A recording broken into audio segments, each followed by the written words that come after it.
Okay, so there is a saying that when life gives you lemons, you make lemonades out of them. Yeah, so life gave me lemons, and I may not have what it takes to make lemonades out of them right now, but I'm trusting God that there is nothing God cannot do. God can always help me make lemonades out of them, because indeed life has given me lemons right now, and it is very sacrosanct, like very important to make lemonades out of them. Okay, my name is Olamilekon. Yeah, and I greet everyone watching and listening to me right now. So I'm basically here because I experienced something I have never experienced in my life. Those kind of things are things that I just see, and hear on the internet. But this time around, it happened to me, and it wasn't funny at all. So that's the reason I'm here today. This is going to be like a sensitization, a warning to every Nigerian out there that Nigeria truly happens to people, and it can be anybody, just like it was me, you understand? So it happened that we were trying to upgrade our, recording studio, and we felt like it's a new year, some change, entered, and we were like, come on, make we don't spend this money, because if we chop them now, it's gone. So let's just use it to upgrade and scale business. The recording studio, let's try to upgrade it. Let's get a better camera, for video shoots, for content, and the likes. So we set out on the 5th of May. We set out in the morning. We stopped by at Mojodu Beggar first. We made our way to Dere Shashi. Yeah, we picked up the camera. We went straight to Computer Village to try to get some cord, get some other things. Then from Computer Village, some of the things we couldn't get in Computer Village, we had to go to Mushi, to get them. Then the last thing we had to pick was in Ikorodu. I think Okemuta or something. It was a place I've never been to in my life, and I didn't even know that there were places in Ikorodu that are so far, like very distant.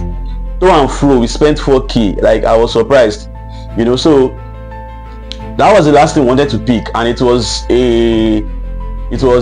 a sound card. We had a sound card, but we just wanted to upgrade, so we disposed of that one, and then we wanted to get a better one, which was Focusrite 24 Pro. How did they call it, Sha? The new one is like $1 million plus. We couldn't go for that, so we saw one that has been used but still very sharp, over a little bit over $500,000, and we went for that one. So we got it, and then by the time we got it, there was a little bit of delay, not even little bit, serious delay, because by the time we got it and then we left Ikorodu axis, got to that Ojota bridge opposite that place where they usually dump refuse. By the time we got there, it was already like to 11 in the night. So we just wanted to quickly, make our way down to the nearest bus stop, which was 7 Up. And then before we knew what was happening, these boys just came out of nowhere, cutlass, bottles. We tried to run, but me, I could not really run. My friend could run, so he was able to run ahead. Meanwhile, he had already gotten ahead. Then one of them just came out again. It's like that one was already locking. They usually set themselves, So the one that was chasing me from behind was chasing me, and then I just ran into the one that was already at the front. Meanwhile, my friend had already gone ahead of me. So the one that came out of nowhere at the front could not catch up with my friend.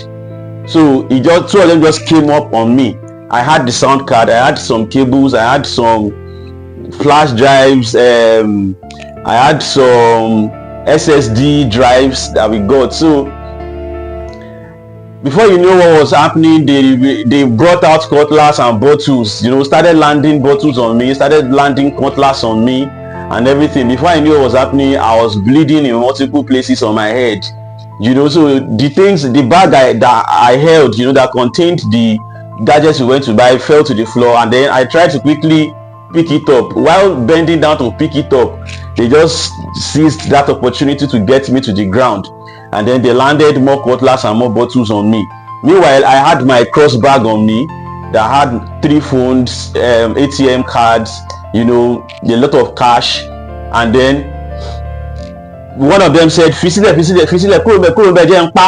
I heard that, what that means is that he was telling the other guy to like give him chance to kill me, since I wouldn't release those things in my possession. You know, that's our widow's mind now. Now everything we get be that. We just wanted to, you know, we were sure that once we upgrade studio and then we start doing intensive marketing, we'll start making money, and then we'll get much more than we spent in upgrading back.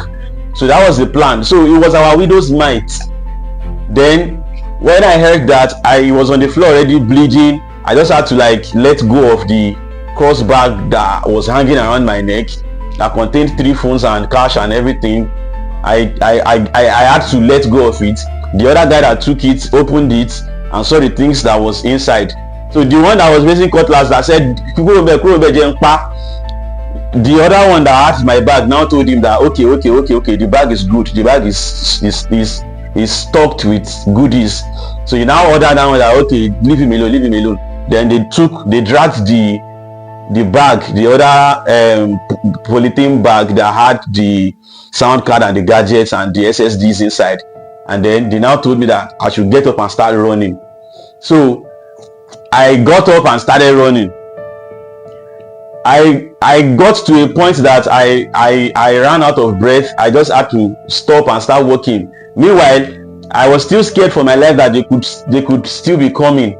You understand? So I could not stop. I was out of breath. I still had to continue. I didn't even see my friend anymore at the front, and I just kept going. Cars were passing with their headlights on. They saw everything that was happening, but nobody could stop. So when I finally made it to the bus stop, that 7-Up bus stop, I looked around. There were a couple of people, you know, at the bus stop there also trying to get bus, you know. Then I saw some policemen under one small tree still at the bus stop there. Then I also saw my friend kneeling in front of them begging. So apparently I've been begging them since he got there. You know, then when he later was explaining to me, it was like he was seriously begging them, that it took all the time since he got there begging them, but they didn't even give him attention. They even told him that did they expect him to go there? You know, the policemen were just nonchalant and non-responsive. You get? So when they saw me, they were like, emergency. They were pointing to the emergency, that I should keep going to the emergency. Meanwhile, I had already walked like half a kilometer before I got to the point where the policemen were seated. You know, lost a lot of blood already. Even my face towel that I was using to apply pressure was already soaked. Despite that, I kept bleeding. You know, my shirt, my underwear, everything was soaked already. They didn't even look at that. They had e-locks, they had guns. They were more than 3.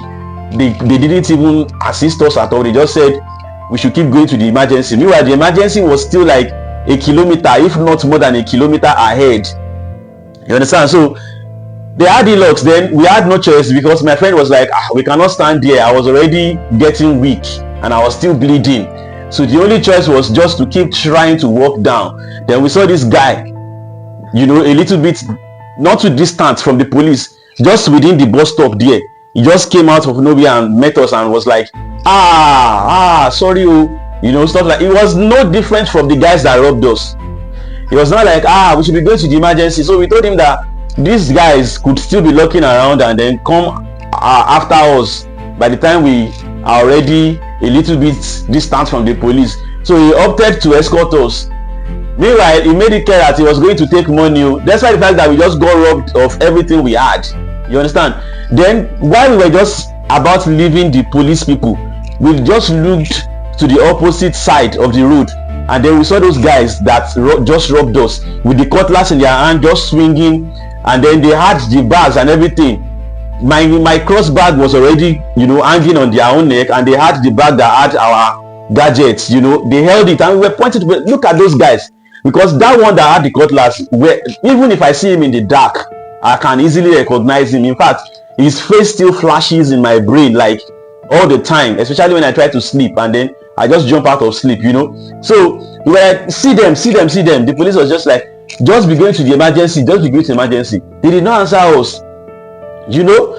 So we just had to start making our way down. Then just shortly after we left and then we walked to the front a little bit, we met another squad of policemen, also with e-locks and guns. There were even like 5 there. They saw us, they were just saying, oh, be going to the emergency, be going to the emergency. There was no response from them that looked like they wanted to help or try to fish out those guys or something. I mean, so we just had to make our way to the emergency. Thank God for the rapid response from the emergency. That was the only thing that that was right that happened that night.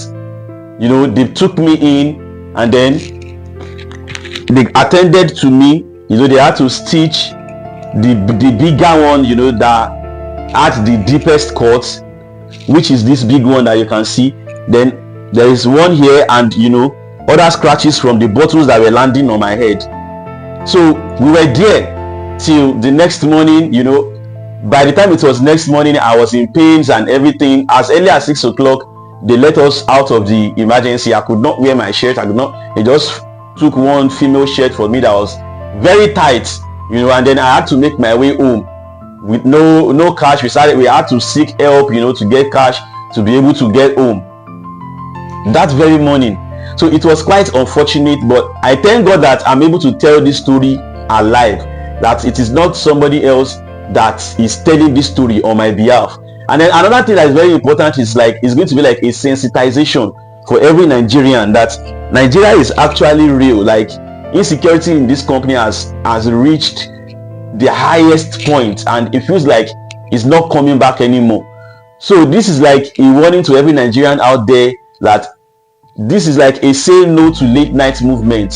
Anywhere you are, irrespective of what part of Lagos you are, irrespective of maybe they are saying that one part of Lagos is safe, the other part is not. Both, irrespective of wherever you are, late night is a big no, should be a big no. Like, maybe there should be a campaign set for say no to late night movement for your own safety. So this is my ordeal, and the saddest part is that the Nigerian police would have just been able to salvage the situation and probably get back our stuffs and get those guys apprehended. But unfortunately, that didn't happen. They left us. If God wasn't behind me, that made me to be able to, from that point where I was attacked, get down to the emergency, I could probably have just lost my life, and it would be the end of the journey. So it's a very big lesson, and I want somebody out there to learn from this, because it could have been anybody. It could have just been you watching me right now.